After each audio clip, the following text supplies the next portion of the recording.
Well, welcome back, Rhody Nation, to another episode of Behind the Anchor. I'm Noah McLane, and the 2024 FCS playoffs are rocking and rolling. And as always, Coach, wonderful to be here with you. How are you? I'm fantastic. Good. I'm even better now that I'm sitting down with you. Yeah, I hear you go. Here you go. Man. I got you. Plus, it's a little cold outside today. I was walking down here, and I was like, man, it's a little nippy. I might need a hand warmers or something. Yeah. We have those all loaded up down on the It's been cold. It has been.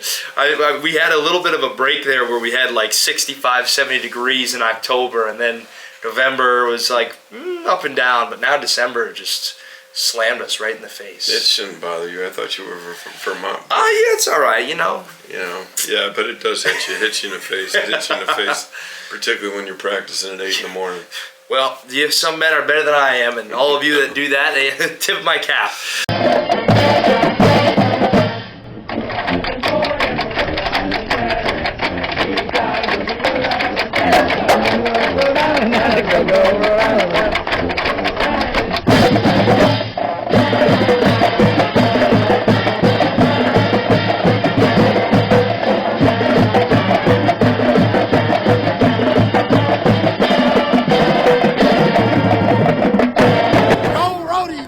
As always, we got some quick hitters and background questions, and we're gonna talk about some history here. We're gonna keep it on the history theme.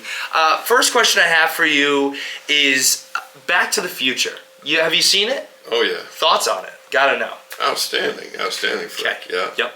In fact, sometimes I think of myself and I look in the mirror as the professor. Okay. Yeah. I like that. Not complimentary, just because my hair is all over the place in the morning. I look a little bit disheveled. It's not slicked back, all nice and neat. It's not, I don't know if it's ever neat. There's not much there, but anyway. Yeah, I remember it well. Awesome. Now, if you could go back to any ancient civilization, Rome, Greece, anything like that, which would you go to and why?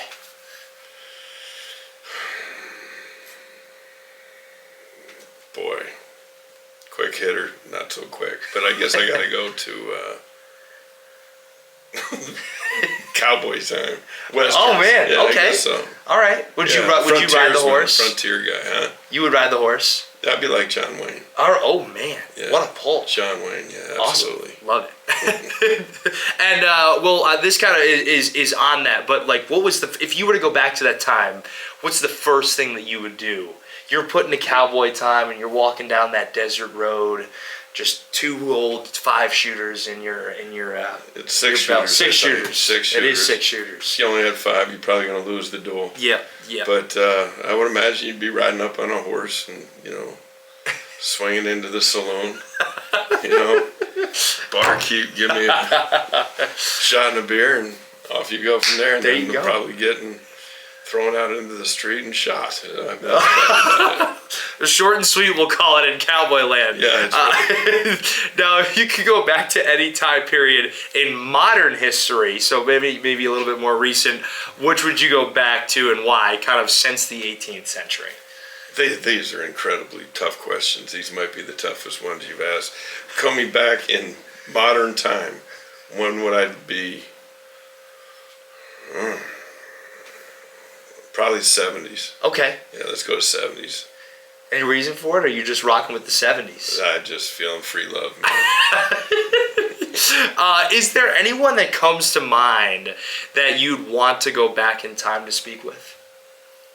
Well, another good one. I mean, you got a list of people you'd like to go back and speak with. Yeah. Probably lock up in their presence, JFK. Talk to him. Talk to Vince Lombardi. Be kind of cool. Bear Bryant. Yeah. Don Shula, those guys. I mean, a lot of old school football guys, but there were a lot of inspirational people back in the day, great leaders. You'd love to be able to have some time with any of them. Absolutely.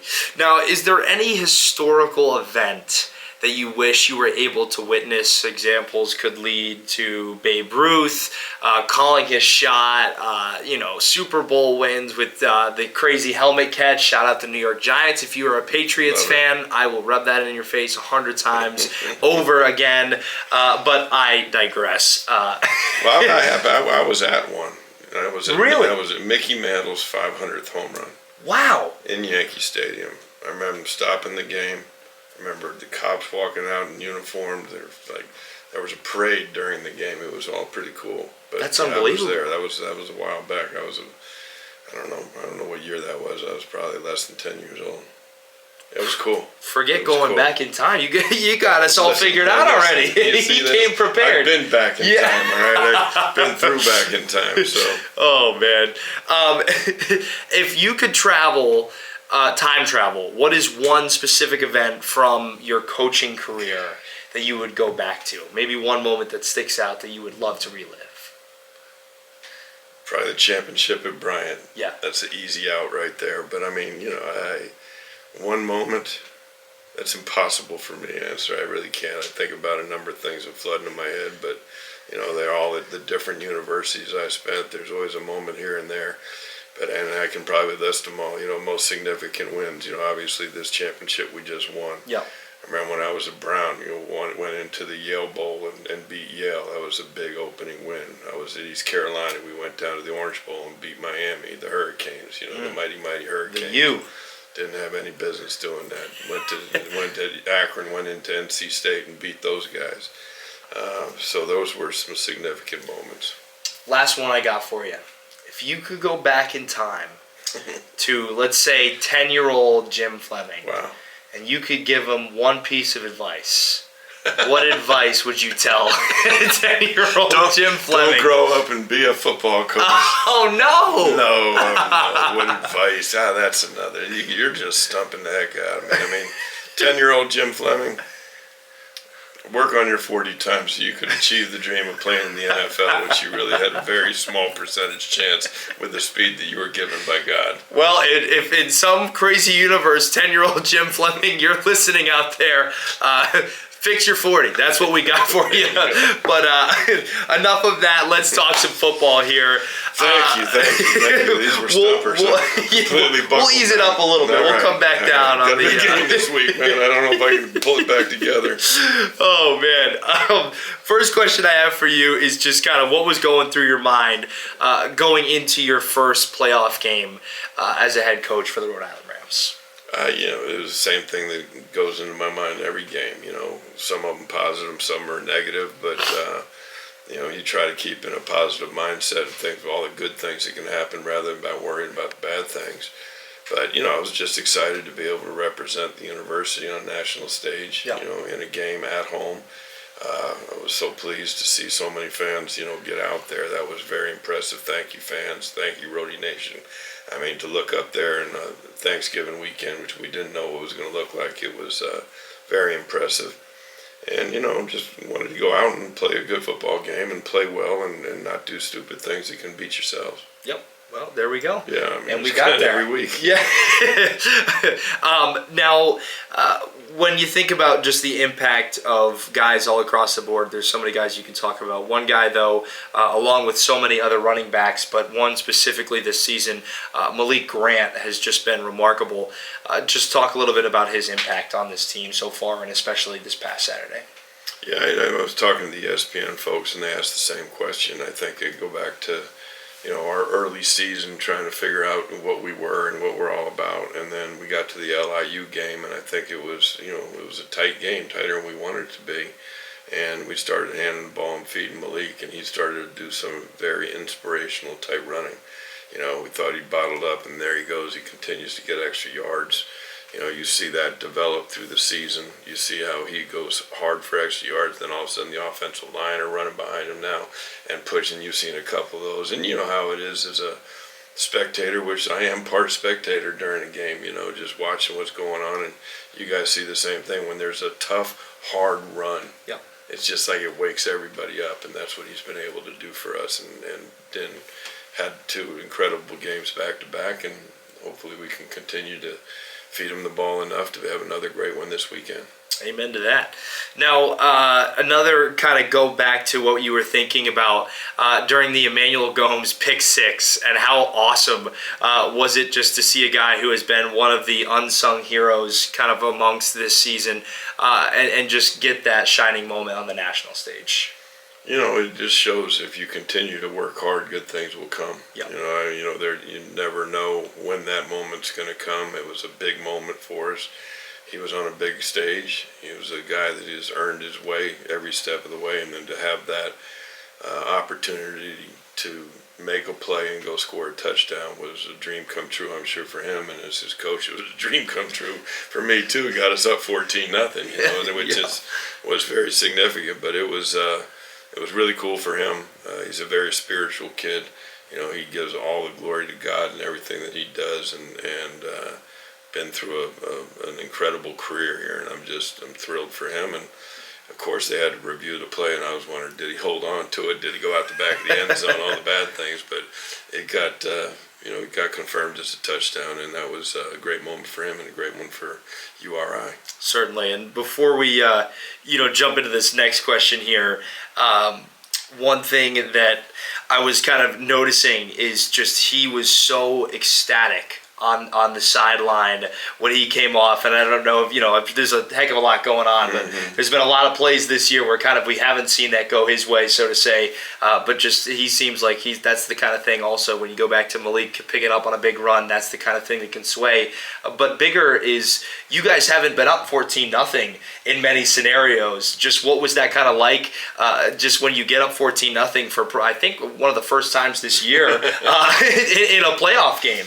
Yeah, I mean that was good. I mean, it was what we want to have happen every week. It just hasn't come down that way. But it was a fabulous opportunity for him to change and impact the game. And you're up 14-0. You've still got a long ways to go. Right. Yep. Another stud on the team, Wesley Neal Jr. We saw him once again down the stretch, single-handedly, end that one with an interception. Of course, the block at the end of the year against UAlbany. Just how has he embraced this role as a leader, as a captain, and just the playmaker that he is? That's an easy question. He's embraced it 100%. He was named captain by his teammates. He embraced the role as good as anybody that we've had here at URI as captains. I've always said that AJ Bebolt was probably singularly one of the better leaders we've had. I think Wesley Neal's in that regards too.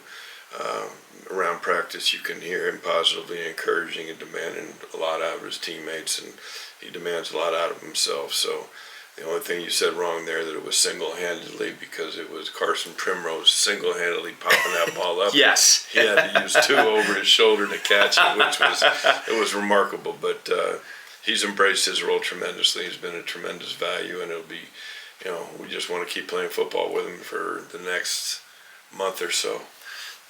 There we go.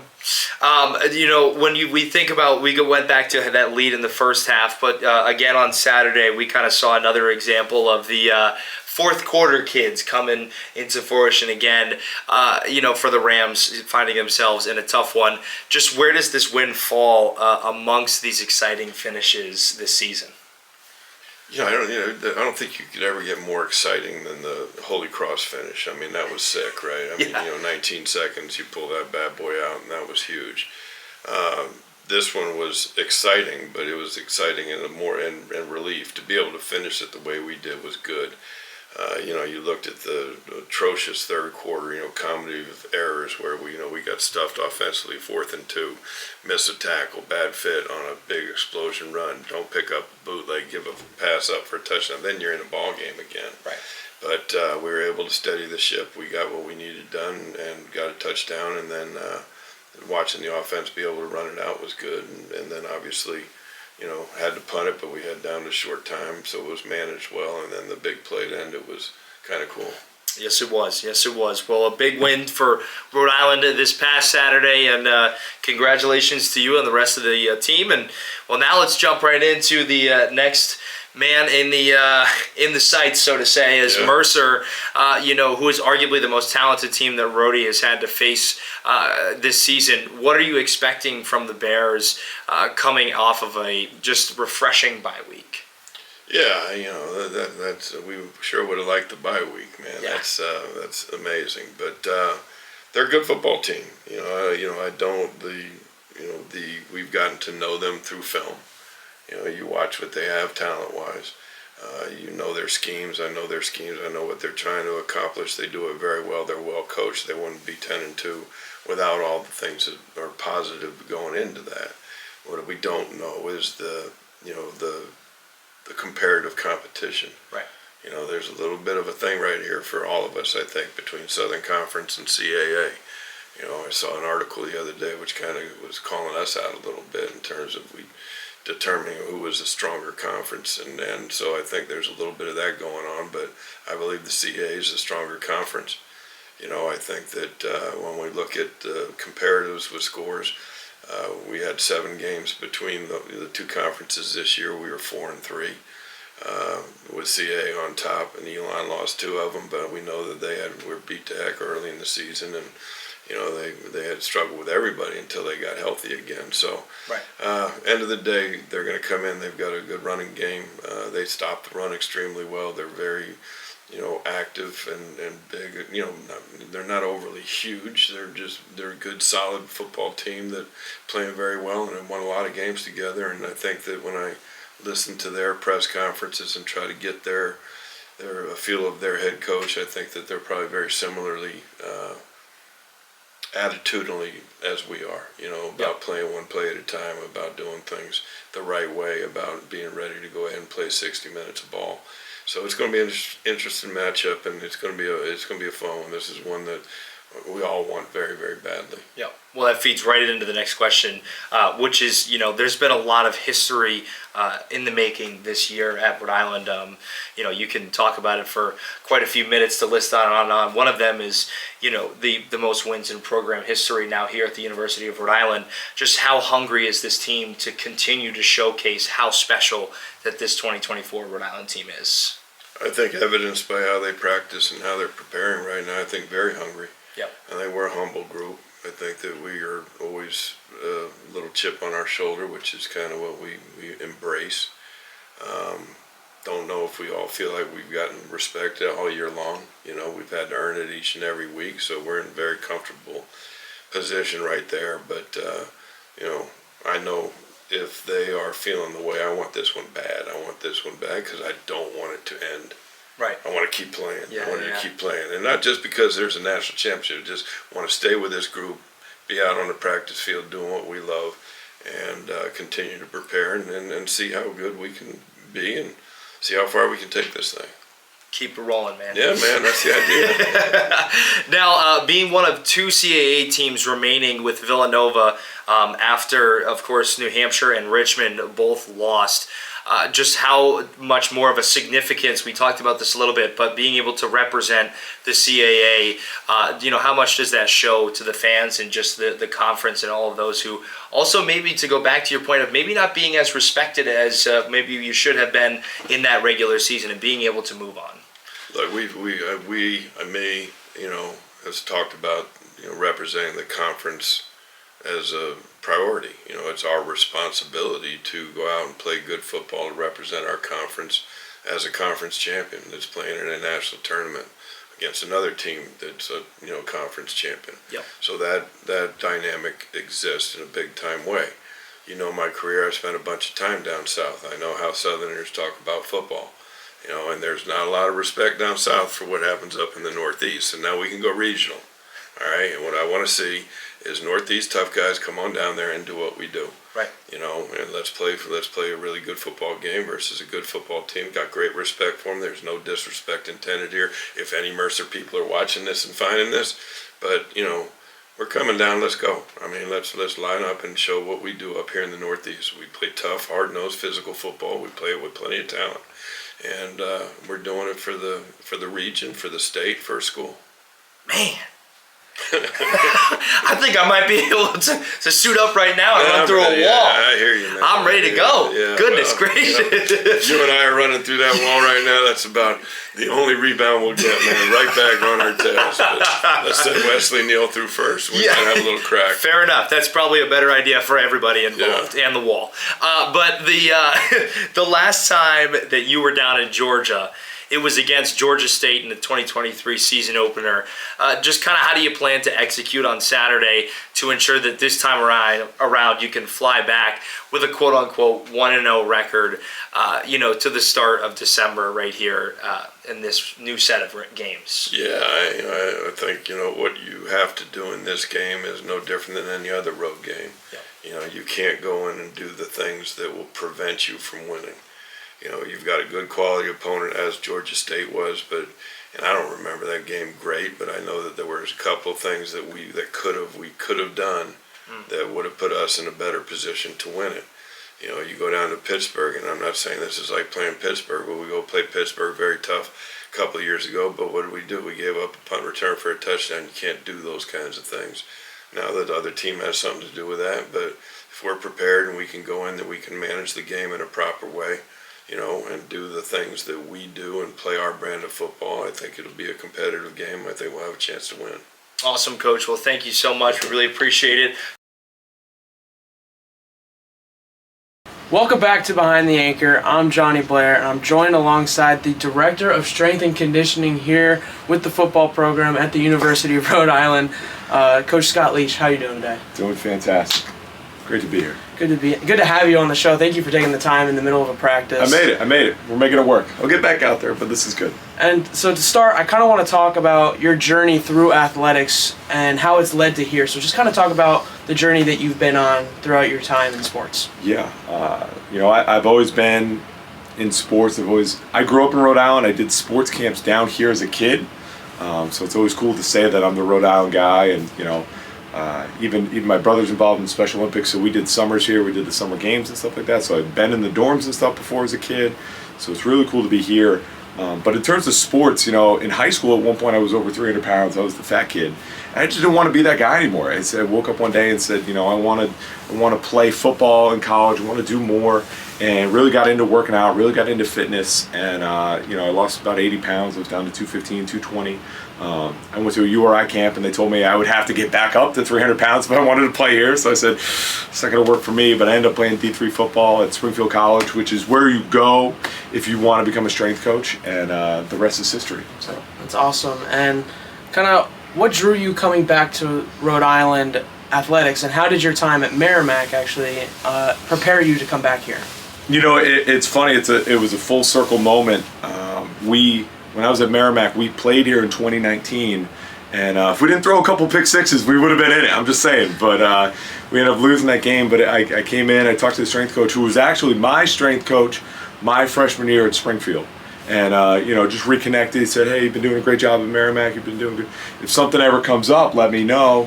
And, it was funny. It was, we had that football season, and then that winter break, he had a spot on staff open up as an assistant. And, for me, it was a chance to come back home, be closer to my family. And, I lucked out because that was January of 2020, and then COVID and all that happened. And, I couldn't have been at a better place at a better time. And then, he ended up leaving after 2020, 2021. I got promoted to the head job, and then from there I've been able to work my way up ever since. So, it's just right place, right time. And, it's funny that, we played them.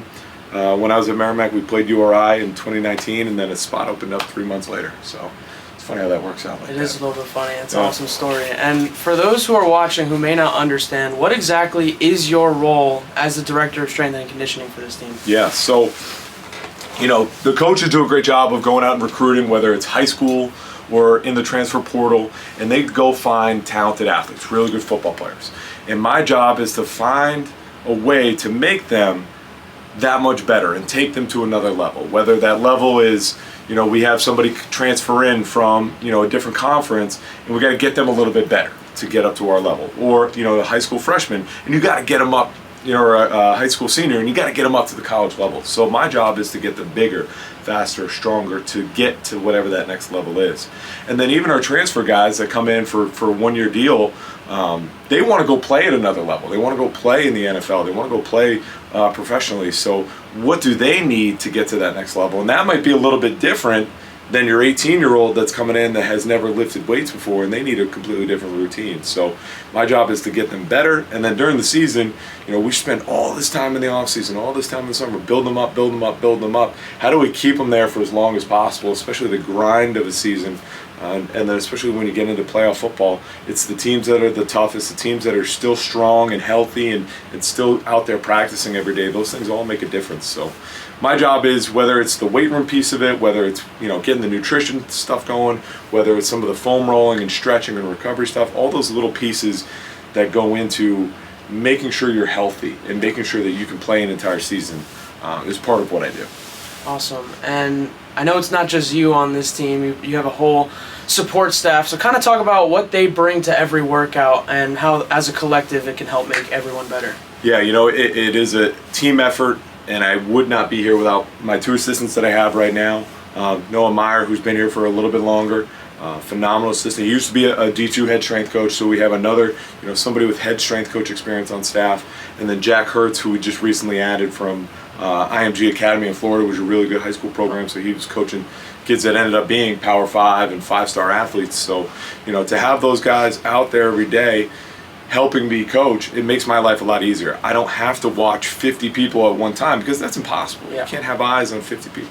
But I can watch these handful of kids, coach can watch that handful, and then coach can over here. Any injured guys or modifications, we can tweak them, and we can do more when we have really good help together. If you tried to do this whole production by yourself, you wouldn't be able to do it, but many hands make light work.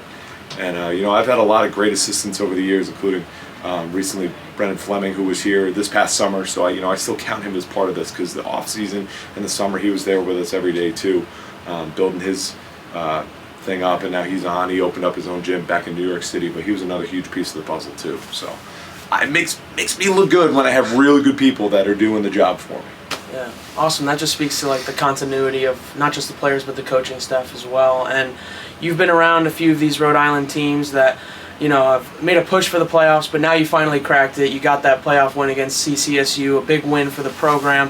What about this Rhode Island team specifically is a little bit different than in years past that you haven't seen? Yeah. So, I've been, like I said, been here since 2020, so I've seen a handful of these teams now. And this team, things that are different, it's been a slow process, a little bit more buy-in, a little bit more of doing the little things and doing the right things.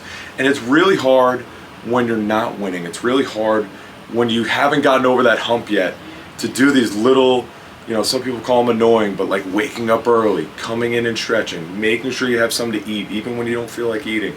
All these things, you have to do it even when you're not over the hump yet, and it's really tough to do that. But this team continued to do that, continued to do those things. And I know Coach Fleming's talked about this, but they don't ride the emotional roller coaster. And that being, when things are going great, their heads don't get big, and they just say, all right, what's the next up? What's in front of us? And when things are going wrong, there's never a set panic. There's never worry. It's always, okay, we'll figure this out. Here we go. And that's been the biggest difference this year, is this team is very even keel. They know what they need to do. They believe they can go out and do it, and then they go out and get it done. It's not always pretty, but we get it done. As long as you get that W, that's all that really matters in the end, right? Exactly. And, my next question is, how has strength and conditioning really played a role in elevating this football program to an elite level? And not just that, but what are the next steps to continue the growth of this program? Yeah, and I wish I had some of the numbers in front of me, but when I first took over, we had probably maybe 10 or 12 kids that could sprint or run at 20 miles an hour, which is kind of our standard. We want our skill players, we want some of our inside linebackers and things like that. We want our running backs to be able to hit 20 miles an hour. That's kind of a good number for us to achieve. I think this summer we had close to 45, maybe 50 guys that could do that. We had people like Wesley Neal, who's a 300-pound defensive lineman who could run 20 miles an hour. So it just goes to show how much the right training and the right development has helped these guys get faster on the field and get more powerful on the field.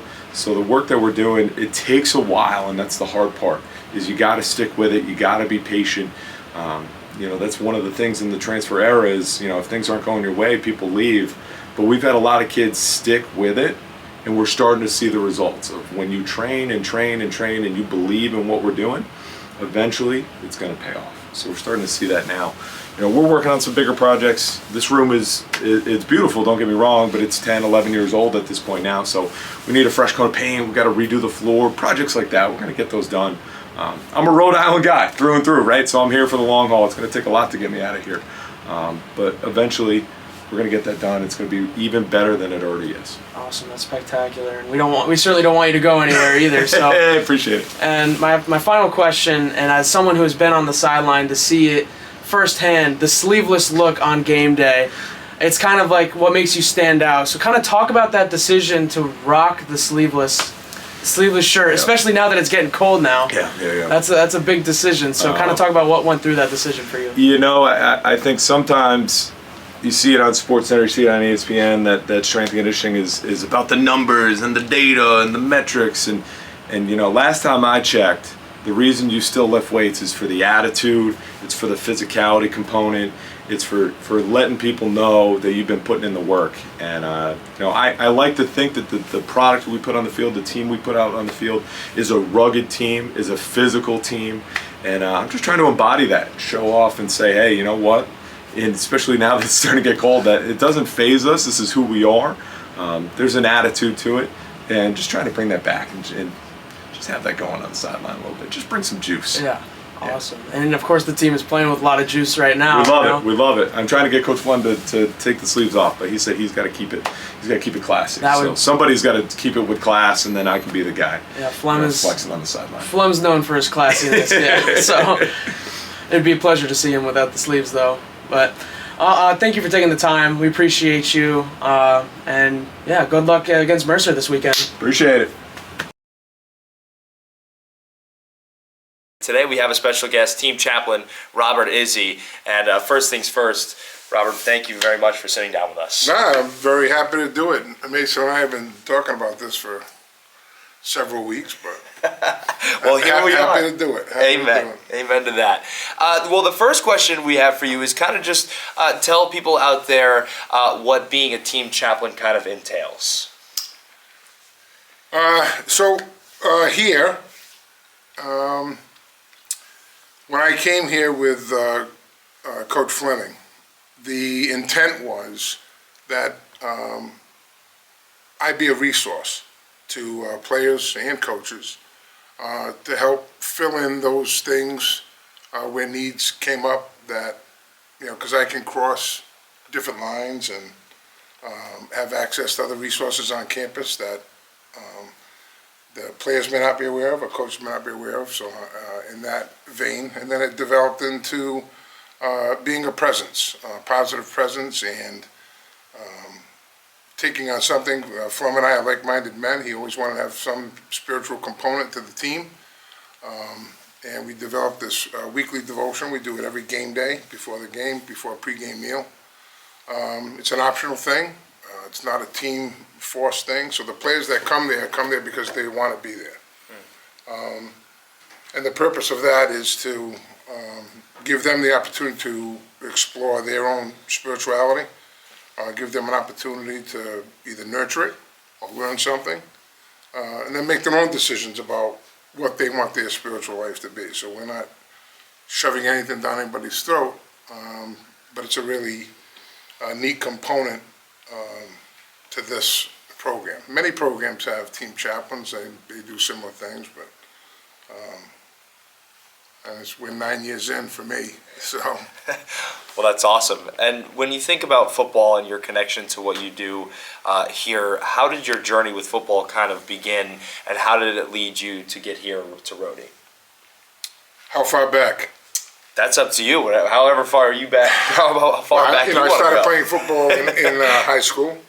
I had a phenomenal head coach, a great mentor, Bruce Mastraccio. Pushed me, got me to play at the next level, Division II. Had a great career at AIC out in Springfield, Mass. And I had the opportunity to get into coaching then or go to the private sector. And the money was a better option back in 1985, but I immediately went back to give back to the high school. I went back to coach with Coach Mastraccio at Cranston West High School, and then I spent the next 28 years there. Wow.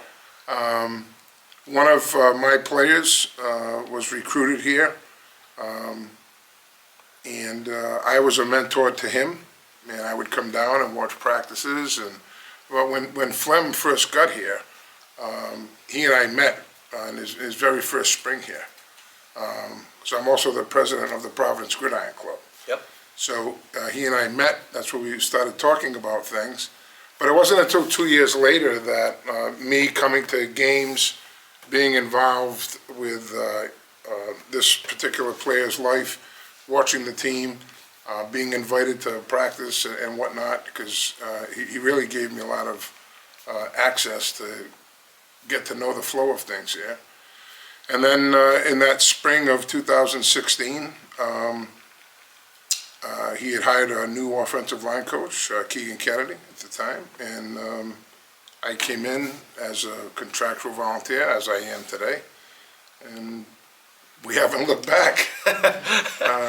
And here we are, like I said, 9 seasons later, and we're still going strong. So, and having the culmination of things that we've been trying to work and build for the last 9 years is happening this year. It's been a magical season, really. Yeah, true that. Yep. You kind of touched on it here, but kind of being able to be a resource for these athletes and being able to be somebody that these guys can go to for a variety of different things. Just what does that mean to you to know that you have such a large impact on these athletes and young adult lives? So I'm glad you changed the question, because the original question, they used the word profound, which is a very big word. I don't know how I would use, I'm big, but I'm not profound.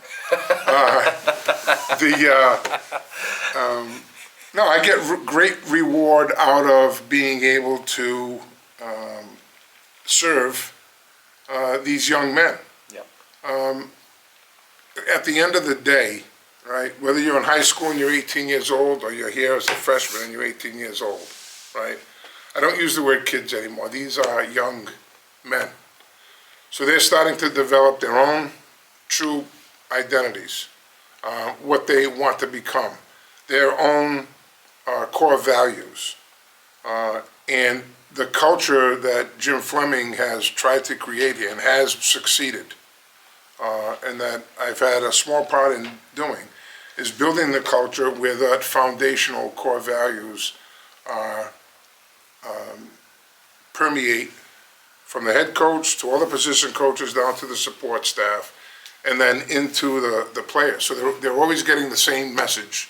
Yep. From people that they have come to trust, which is a huge component in every part of football, especially. Because if you don't trust the coach, you're not going to play for him, and if you don't trust the people that are around you, you're going to keep quiet. But that's where I think my biggest reward comes, is just being available to be a mentor to these young men.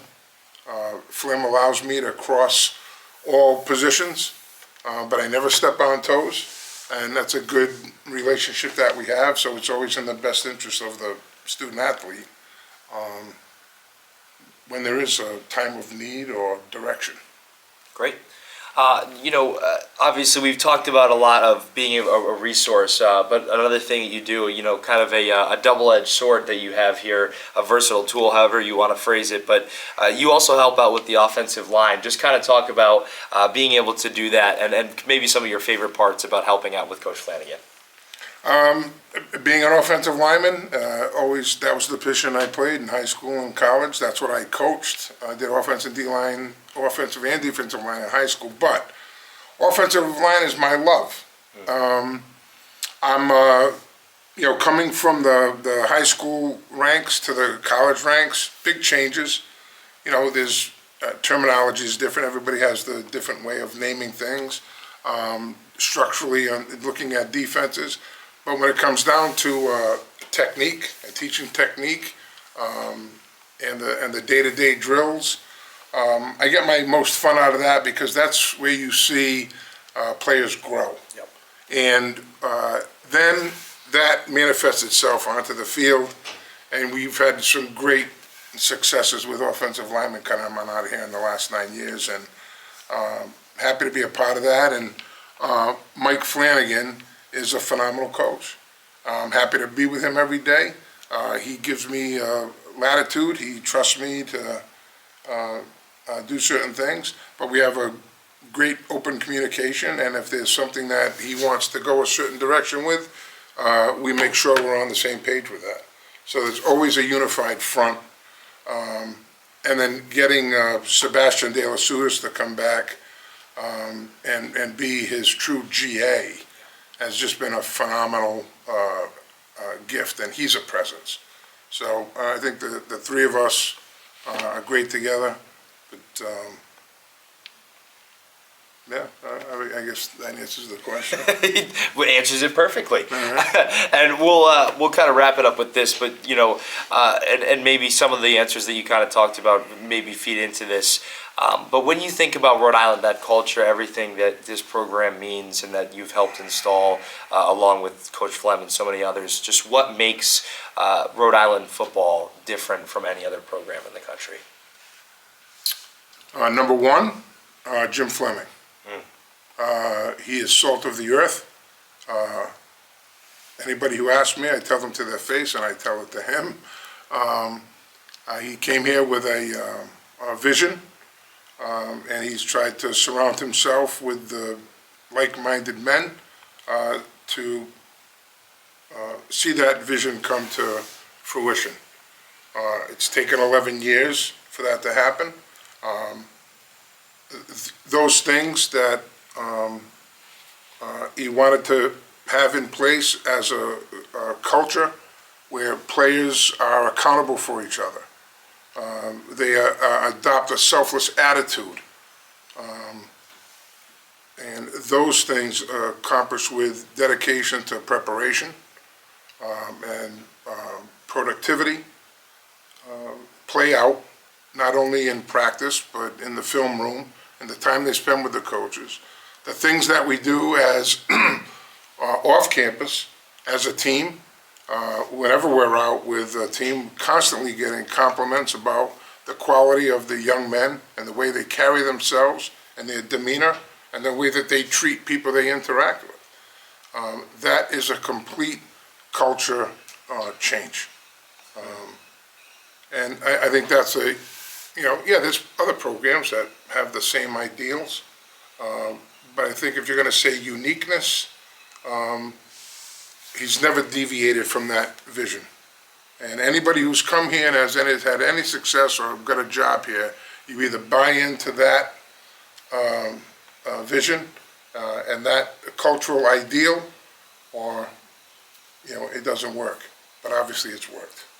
Yes, it has, and I can certainly attest to, in the short time that I've spent here for the last 2 years working with this program, that is absolutely exactly what I have seen, and just like you said, it's finally coming to on the football field, playing out well, but of course that starts from the bottom up. But again, thank you, Robert, Izzi, once again, Team Chaplain, thank you so much for your time. Thank you. Good luck to you guys, and we also want to give a big shout out to our special guest this week, the head strength and conditioning coach Scott Leech, along with Team Chaplain Robert Izzi. Thank you both for sitting down with us this week. And once again, thank you to all of the fans out there that are able to tune in every week. And I know that this is a big ask, but hey man, if you're thinking about going down to Georgia and cheering on the Rams, I would recommend doing just that. They need all the help they can get from the fan base aside on the field. Man, they are rocking and rolling. 2 p.m. on ESPN Plus this weekend. Make sure you get there. But for now, Jim Fleming and Noah McLane, another episode come and gone on Behind the Anchor.